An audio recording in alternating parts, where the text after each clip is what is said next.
What's going on, guys? Jordan here with Prescript.com. Today we're going to go over a treatment for groin pain.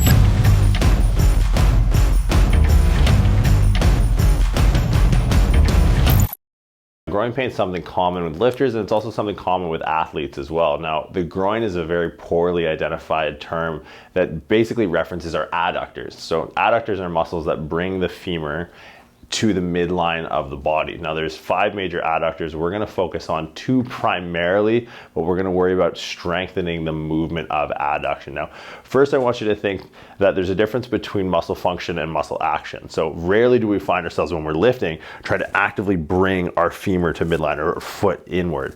Oftentimes with sports that can be the case. Soccer, hockey, sports that have kind of irregular strides or kicking, there's some strength in adduction, but adductors from a muscle action standpoint, if you look at origin and insertion, that's bringing foot to midline, right? But from a muscle function standpoint, the adductors really pose as stabilizers of the pelvis. So what happens when we start getting groin pain, there's usually a discrepancy between the stability of the hip and the strength of the adductors. So the abductors versus adductors, so we gotta think glute med. Whenever you're squatting, everyone's like, drive your knees out, drive your knees out, drive your knees out.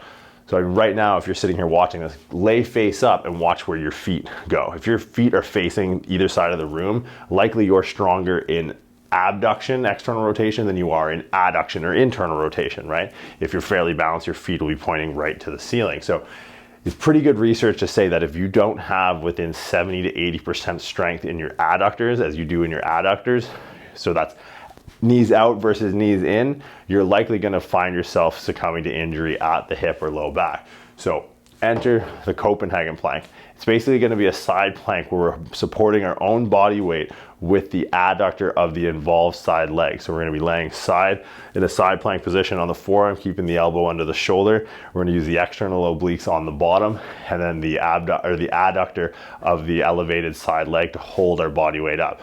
All right, guys, so the Copenhagen Plank is gonna look a lot like a side plank. So what we're gonna do is we're gonna kind of be supporting our shoulder on the forearm, trying to make sure it's a straight line down from the elbow up into the shoulder.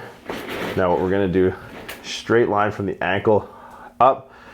Start just here in this side plank position, and we're gonna raise that bottom leg. Now there's ways to scale this. Some of you might not be able to do it out of the gate.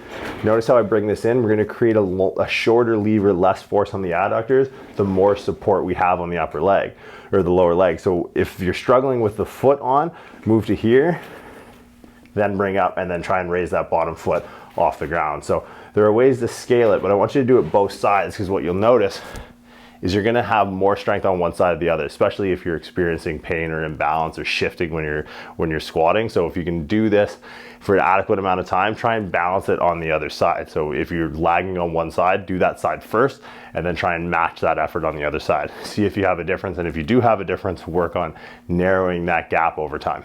Some of you are already experiencing groin pain. You might be noticing that you can't even hold your one side up in the side that's painful. That's a huge discrepancy between strength and stability. So our ability to strengthen the adductors is diminished to that of our ability to strengthen our abductors or driving our knees out. So making sure that we slowly start to narrow this gap is going to decrease our likelihood of pain and also increase our performance in the gym. For free programs on the hip, be sure to head over to www.prescript.com.